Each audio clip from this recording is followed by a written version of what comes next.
شروع اللہ کا نام لے کر جو بڑا مہربان نہایت رحم والا ہے۔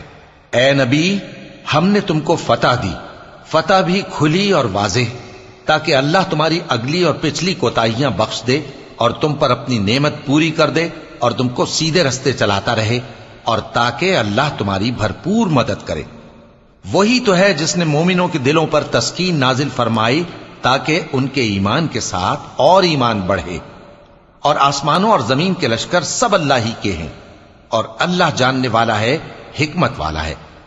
یہ اس لیے کہ وہ مومن مردوں اور مومن عورتوں کو بہشتوں میں جن کے نیچے نہریں بہ رہی ہیں داخل کرے، وہ اس میں ہمیشہ رہیں گے، اور تاکہ ان سے ان کے گناہوں کو دور کر دے، اور یہ اللہ کے نزدیک بڑی کامیابی ہے۔ اور اس لیے کہ منافق مردوں اور منافق عورتوں اور مشرک مردوں اور مشرک عورتوں کو جو اللہ کے بارے میں برے برے خیال رکھتے ہیں عذاب دے، انہی پر برے حادثے واقع ہوں، اور اللہ ان پر غصے ہوا اور ان پر لعنت کی اور ان کے لیے دوزخ تیار کی، اور وہ بری جگہ ہے۔ اور آسمانوں اور زمین کے لشکر اللہ ہی کے ہیں، اور اللہ غالب ہے، حکمت والا ہے۔ اے نبی، ہم نے تم کو احوال بتانے والا اور خوشخبری سنانے والا اور خبردار کرنے والا بنا کر بھیجا ہے، تاکہ مسلمانوں تم لوگ اللہ پر اور اس کے پیغمبر پر ایمان رکھو اور اس کی مدد کرو اور اس کی تعظیم کرو، اور صبح و شام اس کی تسبیح کرتے رہو۔ اے نبی، جو لوگ تم سے بیعت کرتے ہیں وہ در حقیقت اللہ سے بیعت کرتے ہیں، اللہ کا ہاتھ ان کے ہاتھوں پر ہے۔ پھر جو شخص عہد کو توڑے تو عہد توڑنے کا نقصان اسی کو ہے، اور جو اس بات کو جس کا اس نے اللہ سے عہد کیا ہے پورا کرے تو وہ اسے عنقریب اجر عظیم دے گا۔ اے نبی، جو گنوار پیچھے رہ گئے وہ تم سے کہیں گے کہ ہم کو ہمارے مال اور اہل و عیال نے روک رکھا تھا، سو آپ ہمارے لیے اللہ سے بخشش مانگیں۔ یہ لوگ اپنی زبان سے وہ بات کہتے ہیں جو ان کے دل میں نہیں ہے۔ کہہ دو کہ اگر اللہ تم لوگوں کو نقصان پہنچانا چاہے یا تمہیں فائدہ پہنچانے کا ارادہ فرمائے تو کون ہے جو اس کے سامنے تمہارے لیے کسی بات کا کچھ اختیار رکھے؟ کوئی نہیں، بلکہ جو کچھ تم کرتے ہو اللہ اس سے واقف ہے۔ بات یہ ہے کہ تم لوگ یہ سمجھ بیٹھے تھے کہ پیغمبر اور مومن اپنے اہل و عیال میں کبھی لوٹ کر آنے ہی کے نہیں، اور یہی بات تمہارے دلوں کو اچھی معلوم ہوئی اور اسی وجہ سے تم نے برے برے خیال کیے، اور آخر کار تم ہلاکت میں پڑ گئے۔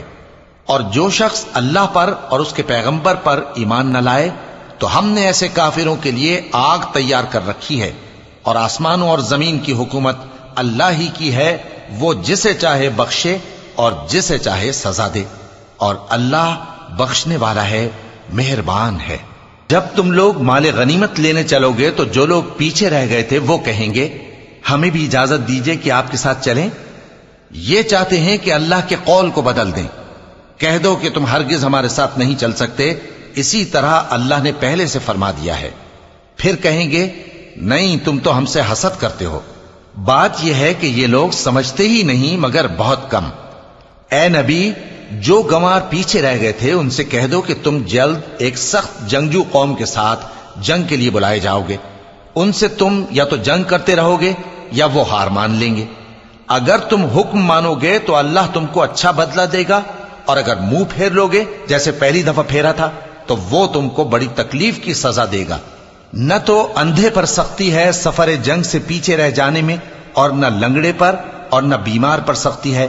اور جو شخص اللہ اور اس کے پیغمبر کے فرمان پر چلے گا اللہ اس کو بہشتوں میں داخل کرے گا جن کے نیچے نہریں بہ رہی ہیں، اور جو روگردانی کرے گا وہ اسے دردناک عذاب دے گا۔ اے پیغمبر، جب مومن تم سے اس درخت کے نیچے بیعت کر رہے تھے تو اللہ ان سے خوش ہوا، اور جو صدق و خلوص ان کے دلوں میں تھا وہ اس نے معلوم کر لیا تو ان پر تسکین نازل فرمائی اور انہیں جلد فتح عنایت کی، اور بہت سی غنیمتیں وہ آئندہ بھی حاصل کریں گے، اور اللہ غالب ہے، حکمت والا ہے۔ اللہ نے تم سے بہت سی غنیمتوں کا وعدہ فرمایا ہے کہ تم ان کو حاصل کرو گے، پھر اس نے یہ غنیمت تمہیں جلدی سے دلوا دی اور لوگوں کے ہاتھ تم سے روک دیے۔ غرض یہ تھی کہ یہ مومنوں کے لیے اللہ کی قدرت کا نمونہ بن جائے اور وہ تم کو سیدھے رستے پر چلائے، اور کچھ اور غنیمتیں دے گا جن پر تم قدرت نہیں رکھتے، اور وہ اللہ ہی کی قدرت میں ہیں، اور اللہ ہر چیز پر قادر ہے۔ اور اگر تم سے کافر لڑتے تو وہ پیٹ پھیر کر بھاگ جاتے، پھر وہ کسی کو نہ دوست پاتے اور نہ مددگار۔ یہی اللہ کی عادت ہے جو پہلے سے چلی آتی ہے، اور تم اللہ کی عادت میں کبھی تبدیلی نہ پاؤ گے۔ اور وہی تو ہے جس نے تم کو ان کافروں پر فتح یاب کرنے کے بعد سرحد مکہ میں ان کے ہاتھ تم سے اور تمہارے ہاتھ ان سے روک دیے، اور جو کچھ تم کرتے ہو اللہ اس کو دیکھ رہا ہے۔ یہ وہی لوگ ہیں جنہوں نے کفر کیا اور تم کو مسجد حرام سے روک دیا، اور قربانیوں کو بھی کہ اپنی جگہ پہنچنے سے رکی رہیں۔ اور اگر ایسے مسلمان مرد اور مسلمان عورتیں نہ ہوتی جن کو تم جانتے نہ تھے کہ اگر تم ان کو پامال کر دیتے تو تم کو ان کی طرف سے بے خبری میں نقصان پہنچ جاتا، تو بھی تمہارے ہاتھ فتح رہتی، مگر تاخیر اس لیے ہوئی کہ اللہ اپنی رحمت میں جس کو چاہے داخل کر لے۔ اور اگر دونوں فریق الگ الگ ہو جاتے تو جو ان میں کافر تھے ان کو ہم دکھ دینے والا عذاب دیتے۔ جب کافروں نے اپنے دلوں میں ضد کی، اور ضد بھی جاہلیت کی، تو اللہ نے اپنے پیغمبر اور مومنوں پر اپنی طرف سے تسکین نازل فرمائی اور ان کو پرہیزگاری کی بات پر قائم رکھا، اور وہ اسی کے مستحق اور اہل تھے، اور اللہ ہر چیز سے خبردار ہے۔ بے شک اللہ نے اپنے پیغمبر کو سچا اور صحیح خواب دکھایا تھا کہ تم انشاءاللہ مسجد حرام میں اپنے سر منڈوا کر یا اپنے بال ترشوا کر امن و امان سے داخل ہوگے اور کسی طرح کا خوف نہ کرو گے۔ جو بات تم نہیں جانتے تھے اللہ کو معلوم تھی، سو اس نے اس سے پہلے ہی جلد ایک فتح عطا فرمائی۔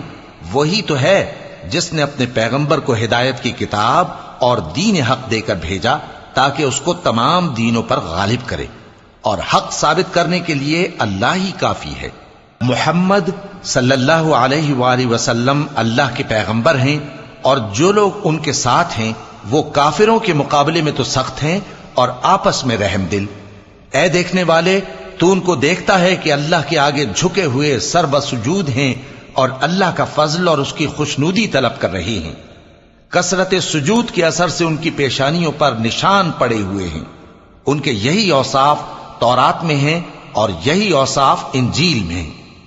وہ گویا ایک کھیتی ہے جس نے پہلے زمین سے اپنی سوئی نکالی، پھر اس کو مضبوط کیا، پھر موٹی ہوئی، اور پھر اپنے تنے پر سیدھی کھڑی ہو گئی، اور لگی کھیتی والوں کو خوش کرنے تاکہ کافروں کا جی جلائے۔